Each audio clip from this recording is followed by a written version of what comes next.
Hey, Jay. Of course. D-Jack said that you kind of challenged the players after yesterday's practice. You felt that you could get more out of them. Did you get the results more like you wanted to see today? Yeah, I mean, we had to. It wasn't a very good practice offensively in a lot of respects. You know, the weather had something to do with it, and dropped balls, and I just thought the tempo wasn't as clean and sharp as I would like it, and had to challenge them. So they responded very well today. Coach, hey, your brother is here today at his coaching clinic today with the high school coaches. He said that he's the better athlete, and your father said no, Jay's the better athlete. That's why John said it in there. Your brother said you're more even-keeled and probably will have a longer, happier life because of that. So what's it like to have John Gruden as your brother? I'm a better athlete, number one. Let's get that clear. John obviously was 3.5 years older than me. I learned a lot from John. Being able to be on a staff, everything I've learned in pro football is from him, basically. The core that I know about pro football is from John. So John's got a lot of BS to him. We all know that. Sitting in here, let's be quite honest. So what he says you can't really believe. But, obviously we have a great relationship, family relationship, and support one another greatly. Jay, how would you describe the offense that you guys want to run? Well, we're still feeling that out. You know, we have a lot of good plays obviously involved. We want to be able to run the ball with Alfred, no question about it. He's a proven hot commodity, and we're a good running football team. We add Deshaun Jackson, Jordan Reed's coming back from his injury, and obviously Andre Roberts and Pierre Garçon are here, and Robert. So we feel like our passing game can be equally involved. So I think balance is the key to pro football nowadays. Everybody wants to say they're going to run the ball for 250 yards a game, but some defenses are very hard to run against, and you might get behind. So you got to have a good balance about you, some quick game passes, some bootlegs, and obviously the running game is going to be important. So I think balance, diversity is the key for this offense. Somebody had said before you guys are still putting in plays. When do you figure this whole beast that you guys have created will be set in stone and going forward? The whole beast of it's the playbook, everything the that you guys are trying to come up with. You know what? We'll probably get the bulk of our playbook in after about the 5th or 6th day here, and then we'll continue to tweak it, add some plays, maybe some formations off of the same plays that we're running that we're having success with. You want to make certain plays look the same that are different, and that's kind of the way we build our offense. I wanted to ask you about the running backs. Are you a rotation guy, or do you want to pick one guy and kind of go with them for the whole game? Alfred's proven that he can handle the workload, and he's our guy right now. Obviously, it's different situations. It's going to call for a different type of back. So I imagine we're going to play 2, maybe 3 backs throughout the season. First practice session both days has been special teams. I've noticed. Any reason that seems kind of unusual to do that right off the bat? Any reasoning behind doing it that way? A lot of teams have special teams in practice.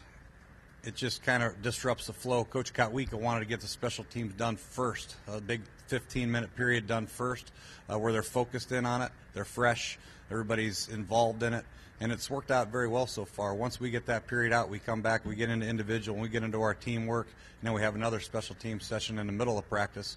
It's kind of like a halftime. We have 3 good team sessions, then we have a special team and a walkthrough, and we have 3 more good team sessions. We finish sometimes with a field goal or some other aspect of special teams. So it's worked out very well, and we've gotten a lot out of the special team session early.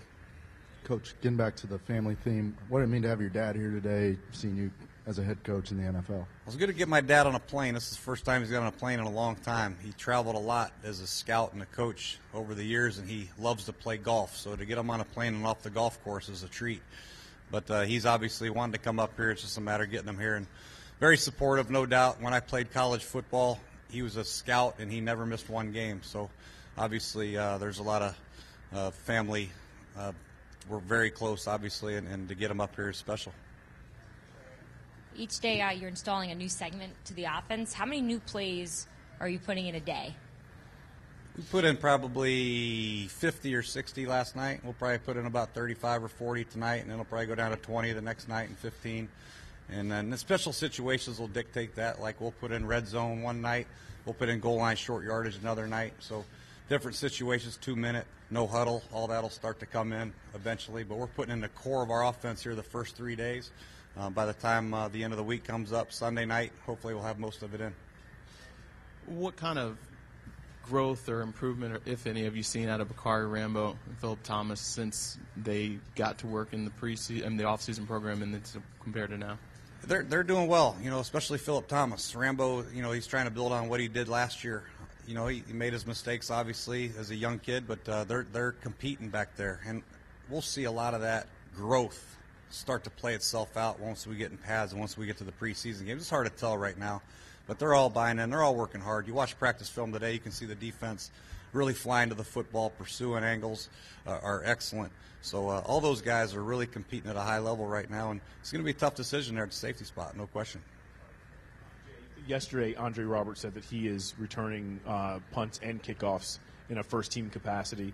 He also seems to be the number 3 wideout. How much will his role on offense affect whether he can do both of those roles for you this season? That's a good question. He's right now taking the first snaps of punt and kickoff returner. That's not etched in stone right now. We still have a lot of work to do before that becomes finalized, but he's proven out there he can play every position on offense at the receiver spot, X, Z, and zebra man. So he's doing a great job. We had every intent of him being the number 2 receiver. Deshaun fell in our lap. So now he's going to play inside, which speaks to his versatility. We thought he could be a good Z. Now he's going to be a good zebra and a Z and an X to spell Deshaun and Pierre when they get tired. So I think the more he plays on offense, I don't think that'll really hurt his chances to return kicks unless something happens to Pierre or Deshaun where he's the number 2 guy or the number 1 guy. That might change, but right now I don't think that'll have any effect. Jay, I spoke to Trent Williams this morning, and he said at this point in his career, he's been a captain for 4 years, he wants to become more of a leader in that locker room overall, and without London being here this year, do you sense he can do that? And if not just him, is there 1 or 2 other guys that you think those could be the guys that become leaders?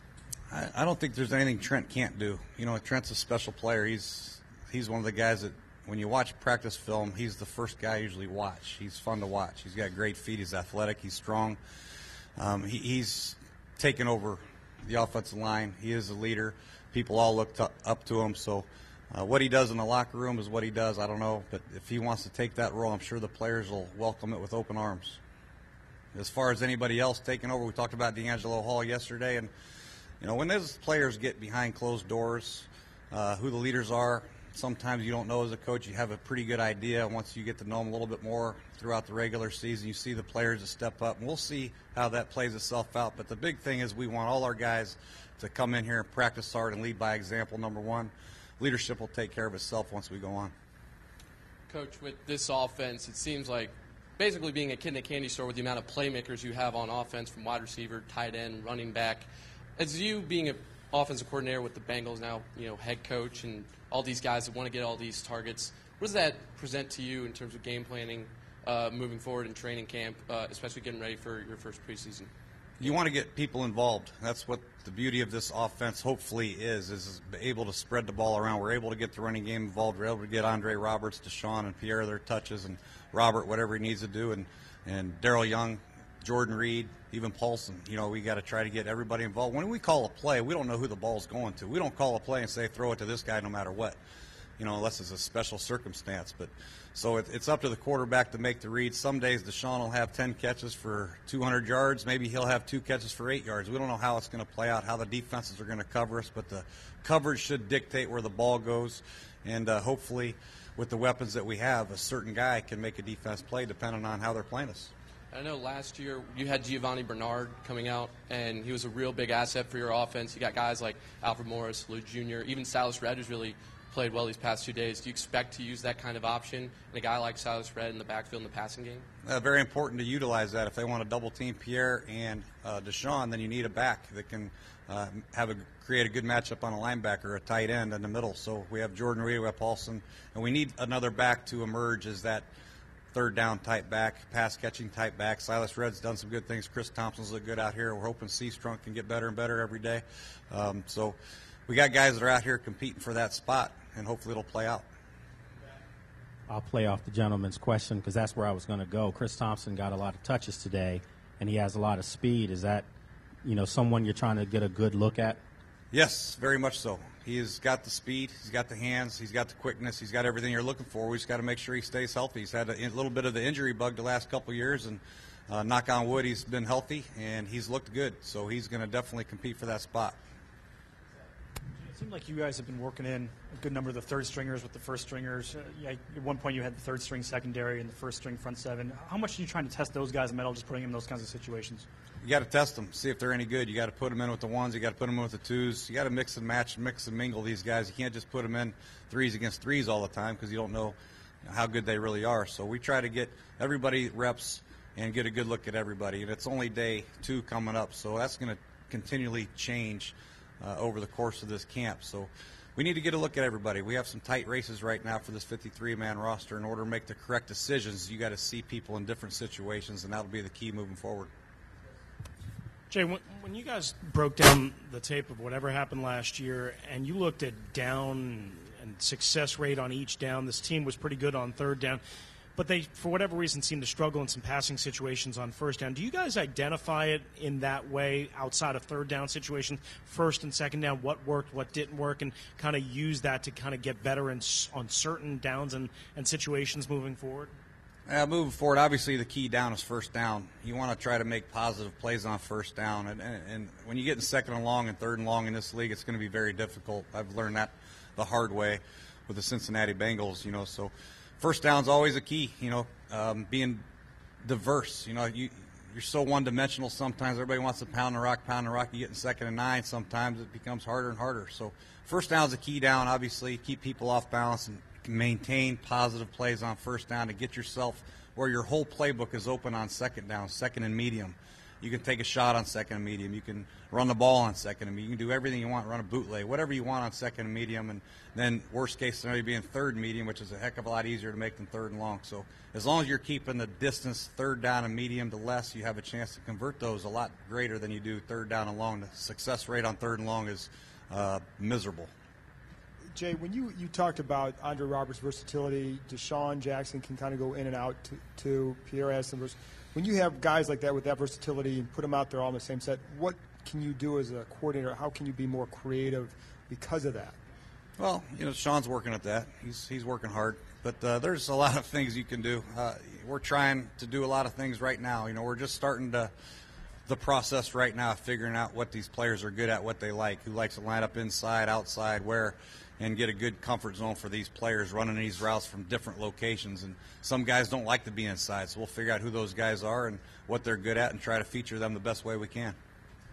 Coach Rivera on the side, just to piggyback on that question, the importance of flexibility with this offense, with different guys being able to be effective in different spots on the field. How important is flexibility with this group of players with this offense? It's important in every offense, in my opinion, to be able to be flexible, to be able to line up in 2 or 3 different positions in different spots where defense can't just, okay, he's always on the right side, we can roll this way every time. You might want to put him in a slot, whatever you want, put him in the backfield from time to time.